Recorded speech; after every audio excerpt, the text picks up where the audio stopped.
2023-এ TET পরীক্ষার্থীরা রীতিমতো প্রস্তুতি নিয়ে তারা কিন্তু একেবারে সেই পরীক্ষা কক্ষে প্রবেশ করছেন। আমরা রয়েছি চেতরা গার্লস স্কুলে। এখানে এবছর 2023-এ টেট পরীক্ষার্থীর সংখ্যা প্রায় 3,09,000-এরও বেশ কিছু বেশি, এবং যেক্ষেত্রে দেখা যায় যে 2022-এর পর 2023-এ আবারও টেট পরীক্ষা হচ্ছে। এবারে 3,09,000-এর ওপরে পরীক্ষার্থী রয়েছেন, যারা কিন্তু রাজ্যের মোট 773টি কেন্দ্রে পরীক্ষা দেবেন।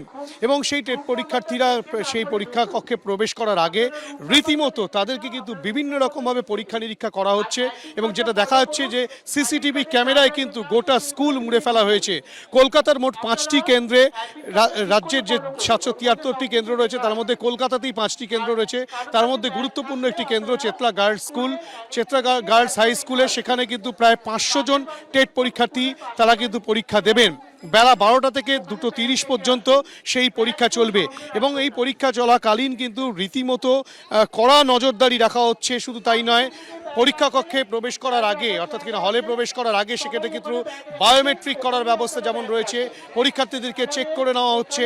এবং শুধু তাই নয়, কোনো রকম ডিভাইস নিয়ে, কোনো রকম মোবাইল নিয়ে বা কোনো রকম বক্স নিয়ে ভেতরে প্রবেশ করা যাবে না, সেটা কিন্তু বারংবার উল্লেখ করা হচ্ছে। পাশাপাশি কলকাতা পুলিশের পক্ষ থেকে কিন্তু রীতিমতো কড়া নজরদারি রাখা হয়েছে পরীক্ষা কেন্দ্রের বাইরে, এবং পরীক্ষার্থীরা যাতে সুষ্ঠুভাবে পরীক্ষা কক্ষে প্রবেশ করতে পারে সেই ক্ষেত্রে কিন্তু সেই বন্দোবস্ত কলকাতা পুলিশের পক্ষ থেকে করা হচ্ছে। শুধু তাই নয়, পরিবহন দপ্তরের তরফ থেকেও কিন্তু যথেষ্ট যানবাহনের ব্যবস্থা রাখা হয়েছে, যাতে কোনো রকমভাবেই পরীক্ষার্থীরা কোথাও আটকা না পড়ে যায়। কলকাতা পুলিশের পক্ষ থেকে, রাজ্য পুলিশের পক্ষ থেকে বিভিন্ন জায়গায় ব্যাপক সংখ্যক পুলিশ মোতায়েন করা হয়েছে, যাতে পরীক্ষার্থীরা সুষ্ঠুভাবে পরীক্ষা কেন্দ্রে পৌঁছতে পারেন। গোটা পরিস্থিতিতে 2023-এর টেট পরীক্ষার জন্য পরীক্ষার্থীরা যখন প্রবেশ করতে যাচ্ছেন, তখন কিন্তু একেবারে পুলিশের তরফ থেকে, এবং যেটা দেখা যাচ্ছে যে সমস্ত রকম যে প্রস্তুতি, সেই সব প্রস্তুতি কিন্তু সেরে রাখা হচ্ছে। বেলা 12টা থেকে 2:30 পর্যন্ত প্রায় 3,09,000-এরও বেশি পরীক্ষার্থী এবারে 2023-এর টেট পরীক্ষা দেবেন, তেমনটাই কিন্তু এখনো পর্যন্ত জানা যাচ্ছে। ক্যামেরা দীপ্তেন্দু চক্রবর্তীর সঙ্গে হিন্দল দে, এবিপি আনন্দ, কলকাতা। টেট যাতে স্বচ্ছভাবে হয় তার জন্য পর্ষদ যে দপ্তর, সেখানে কন্ট্রোল রুম খোলা হয়েছে। এখানে দেখা যাচ্ছে প্রতিটা জেলাকে আলাদা আলাদা করে ভাগ করা হয়েছে, যেমন কোনো জায়গায় বীরভূম, ঝাড়গ্রাম, মালদা, কলকাতা, এইরকম বিভিন্ন ভাগে ভাগ করে সেখানে কিন্তু নজরদারি চালানো হচ্ছে। প্রায় 3,09,054 জন পরীক্ষার্থী, 773টি কেন্দ্রে পরীক্ষা চলছে, তার মধ্যে কলকাতায় 5টি কেন্দ্রে আজকে টেটের পরীক্ষা চলছে।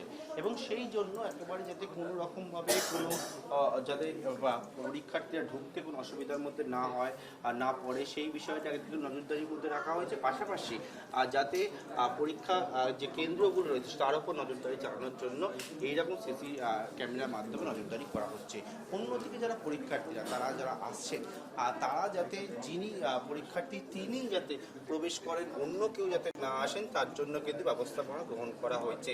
যেমন বায়োমেট্রিক ব্যবস্থাপনা আছে, ছবি মিলিয়ে দেখা হচ্ছে যে কেন্দ্র, তার সঙ্গে কতজন পরীক্ষার্থী, কতজন প্রেজেন্ট রয়েছেন, সেই সমস্ত বিষয়গুলো কিন্তু একেবারে নজরদারির মধ্যে রাখা হচ্ছে।